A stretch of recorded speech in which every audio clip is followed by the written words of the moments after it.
Hi everyone, welcome back to evidyarthi.in।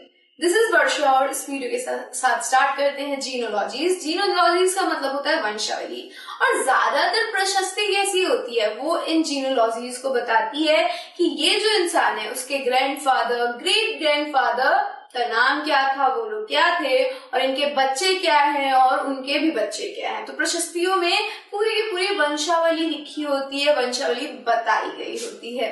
सो हमारे समुद्रगुप्ता की भी एक वंशावली है इनकी प्रशस्ति के अंदर, और हम समझते हैं कि उसके अंदर और कौन कौन लोग हैं, किन किन को जगह मिली है। सो most प्रशस्तिज also mention the ancestor of the ruler। Ruler के ancestor को मेंशन करते हैं।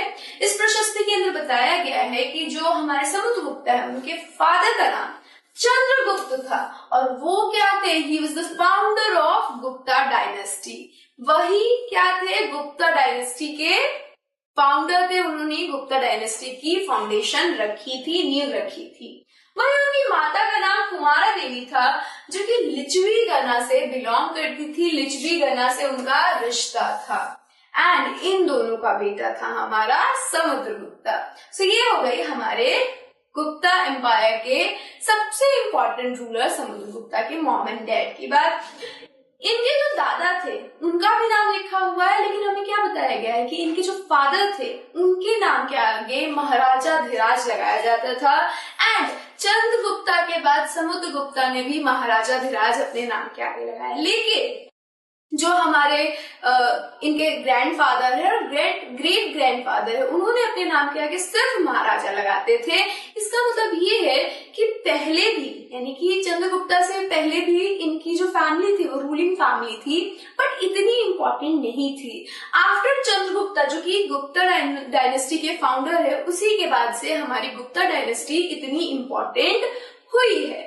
ऑल्सो इनके बेटे के बारे में भी पता चलता है कि inscription and coins provide information about Chandragupta two son of Samudragupta, और हमारे जो inscriptions है और coins है वो चंद्रगुप्ता टू के बारे में बताते हैं। वो जो चंद्रगुप्ता टू है वो कौन है, समुद्रगुप्त के बेटे हैं। इन्होंने क्या क्या किया है, इन्होंने he led expedition to western India where he overcame the last of Shakas.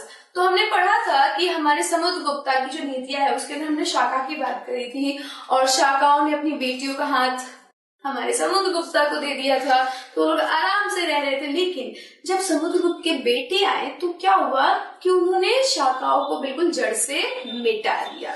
ठीक है, तो उनका एक ये सबसे बड़ा योगदान था। साथ ही साथ ऐसा माना जाता है कि चंद्रगुप्ता के एम्पायर के अंदर, चंद्रगुप्ता के कोर्ट के अंदर, यानी उनकी सभा के अंदर बहुत ही ज्ञानी लोग थे, जैसे कालिदास और आर्यभट्ट। आर्यभट्ट एक एस्ट्रोनॉमर थे, और कालिदास कौन थे, he was a poet, literature लिखते थे।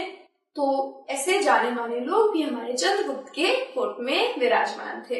So this is all about the genealogy, यानी वंशावली of our Samudragupta the music king.